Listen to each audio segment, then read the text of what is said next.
മറ്റൊരു വീഡിയോയിലേക്ക് എല്ലാവർക്കും സ്വാഗതം. ഇന്നത്തെ വീഡിയോയിൽ എങ്ങനെയാണ് കോൾ ഫോർവേഡിംഗ് ഏതൊരു ഫോണിലും ആക്ടിവേറ്റ് അല്ലെങ്കിൽ ഡീആക്ടിവേറ്റ് ചെയ്യുന്നതാണ് ഞാൻ പറയാൻ പോകുന്നത്. 10 സെക്കൻഡിനുള്ളിൽ നിങ്ങൾക്ക് ഫോർവേഡിംഗ് ആക്ടിവേറ്റ് ചെയ്യാവുന്നതാണ്. വളരെ സിമ്പിളായിട്ടുള്ള രണ്ട് മെത്തേഡാണ് ഞാൻ പറയാൻ പോകുന്നത്.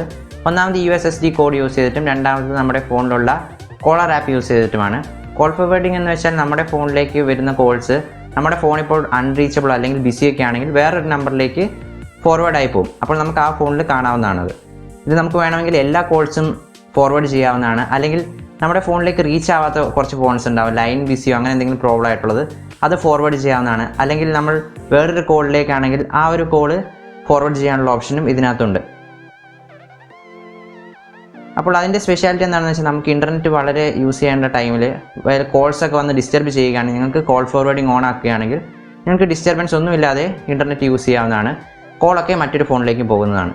എൻ്റെ ചാനൽ തട്ടി സബ്സ്ക്രൈബ് ചെയ്യണമെങ്കിൽ സബ്സ്ക്രൈബ് ചെയ്യുക, ബെല്ലൈക്കൺ എനേബിൾ ചെയ്യുക, ലൈക്കും ചെയ്യുക, കമൻറ്റ് ചെയ്യുക.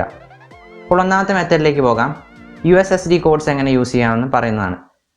എല്ലാ കോഡ്സും ഞാൻ കൊടുത്തിട്ടുണ്ട്, ഡിസ്ക്രിപ്ഷനിലും കൊടുക്കുന്നതാണ്. അപ്പോൾ ആദ്യം നമുക്ക് എല്ലാ കോഡ്സും എങ്ങനെ ഫോർവേഡ് ചെയ്യാമെന്നാണ് പറയാൻ പോകുന്നത്. എല്ലാ കോഡ്സും ഫോർവേഡ് ചെയ്യുകയാണെങ്കിൽ നമ്മുടെ ഫോണിലേക്ക് വരുന്ന ഒരു കോൾസും നമ്മുടെ ഫോണിൽ കാണുകയില്ല, എല്ലാം മറ്റൊരു ഫോൺ നമ്പറിലേക്ക് ഡൈവേർട്ട് ആയി പോകുന്നതാണ്. അതിനായി സ്റ്റാർ ടൈപ്പ് ചെയ്യുക, 21 സ്റ്റാർ, നമുക്ക് ഏത് ഫോണിലേക്കാണോ ഡൈവേർട്ട് ചെയ്യേണ്ടത് ആ നമ്പർ ടൈപ്പ് ചെയ്യുക, ഹാഷ് ടൈപ്പ് ചെയ്തതിന് ശേഷം കോൾ ചെയ്യുക. ഇനി അത് ഡീആക്ടിവേറ്റ് ചെയ്യാനായി ഹാഷ് ടൈപ്പ് ചെയ്യുക, 21 വേറൊരു ഹാഷും കൂടി ടൈപ്പ് ചെയ്തതിന് ശേഷം കോൾ ചെയ്യുക. അപ്പോൾ നിങ്ങൾക്ക് കാണാവുന്നതാണ് അത് ഡീആക്ടിവേറ്റഡ് ആയി. നിങ്ങൾക്ക് ഇതുപോലെ തന്നെ നമ്മുടെ ഫോണിലേക്ക് വേറൊരാൾ കോൾ ചെയ്ത് അത് ആൻസർ ചെയ്തില്ലെങ്കിൽ മറ്റൊരു ഫോണിലേക്ക് ഫോർവേഡ് ചെയ്യാനുള്ള ഓപ്ഷനും എനേബിൾ ചെയ്യാവുന്നതാണ്.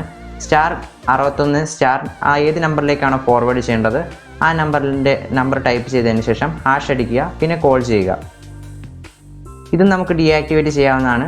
ഹാഷ് അടിക്കുക, 61 ഹാഷ്, നമുക്ക് കോൾ ചെയ്യാവുന്നതാണ്. അപ്പോൾ നമ്മുടെ ഫോൺ എൻഗേജ്ഡ് ആണെങ്കിൽ അല്ലെങ്കിൽ വേറൊരു കോളിലാണെങ്കിൽ നമുക്കത് ഫോർവേഡ് ചെയ്യാവുന്നതാണ്. വേറൊരാൾ വിളിക്കുന്നത് മറ്റൊരു ഫോണിലേക്ക് ഫോർവേഡ് ചെയ്യാം. അതിന് യൂസ് ചെയ്യേണ്ട കോഡ് സ്റ്റാർ 67 സ്റ്റാർ, ആ ഫോർവേഡ് ചെയ്യേണ്ട നമ്പർ ഹാഷ്, പിന്നെ കോൾ ചെയ്യുക. നിങ്ങൾക്ക് അത് കാണാവുന്നതാണ്, അത് ഫോർവേഡ് ആയിട്ടുണ്ട്. ഇനി അത് ഡീആക്ടിവേറ്റ് ചെയ്യാനായി ഹാഷ് അടിക്കുക, 67 ഹാഷ് ക്ലിക്ക് ചെയ്യുകയാണെങ്കിൽ അത് ഫോർവേഡ് ഡീആക്ടിവേറ്റ് ആവുന്നതാണ്. ഇനി നമ്മുടെ ഫോൺ ഔട്ട് ഓഫ് റീച്ചിലാണെങ്കിൽ വേറൊരാൾ വിളിക്കുന്നത് ഫോർവേഡ് ചെയ്യണമെങ്കിൽ സ്റ്റാർ 62 എന്ന് പറഞ്ഞ കോഡ് യൂസ് ചെയ്യുക. ഇനി നമ്മുടെ ഫോണിലെ ഡയലിംഗ് ആപ്പ് യൂസ് ചെയ്തിട്ട് എങ്ങനെ കോൾ ഫോർവേഡ് ചെയ്യാമെന്നാണ് പറയാൻ പോകുന്നത്. അപ്പോൾ താഴത്തെ ഡയലിംഗ് ആപ്പ് ഓപ്പൺ ചെയ്യുക. ഇപ്പോൾ ചില ഫോണുകളിലൊക്കെ വ്യത്യസ്തമായിട്ടായിരിക്കും ഉണ്ടാവുക. എൻ്റെ മുകളിലത്തെ സെറ്റിങ്സ് ക്ലിക്ക് ചെയ്യുക, അല്ലെങ്കിൽ ചിലപ്പോൾ ഗിയർ ഐക്കൺ ആയിരിക്കും, അല്ലെങ്കിൽ 3 ഡോട്ട് ആയിരിക്കും. അത് ക്ലിക്ക് ചെയ്തതിന് ശേഷം കാരിയർ കോൾ സെറ്റിങ്സോ അല്ലെങ്കിൽ കോളിംഗ് അക്കൗണ്ട്സോ അല്ലെങ്കിൽ മോർ സെറ്റിങ്സൊക്കെ ചില ഫോൺസിലൊക്കെ ഉണ്ടാവും. അത് സെലക്ട് ചെയ്യുക. ശേഷം കോൾ ഫോർവേഡിംഗ് എന്ന ഓപ്ഷൻ ചൂസ് ചെയ്യുക. നിങ്ങൾക്ക് എല്ലാ ഓപ്ഷനും കാണാവുന്നതാണ്. അതിൽ ചൂസ് ചെയ്തതിന് ശേഷം നമ്മൾ ഏത് നമ്പറിലേക്കാണ് ഫോർവേഡ് ചെയ്ത് വിടേണ്ടത് ആ നമ്പർ ടൈപ്പ് ചെയ്തതിന് ശേഷം അപ്ഡേറ്റ് ക്ലിക്ക് ചെയ്യുകയാണെങ്കിൽ അത് ഫോർവേഡ് ആവുന്നതാണ്. Thank you for watching this video. നിങ്ങൾക്ക് ഈ വീഡിയോ ഇഷ്ടമായെങ്കിൽ ലൈക്ക് ചെയ്യുക, കമൻറ്റ് ചെയ്യുക. എൻ്റെ ചാനൽ സബ്സ്ക്രൈബ് ചെയ്ത് ബെല്ലൈക്കൺ എനേബിൾ ചെയ്യുക.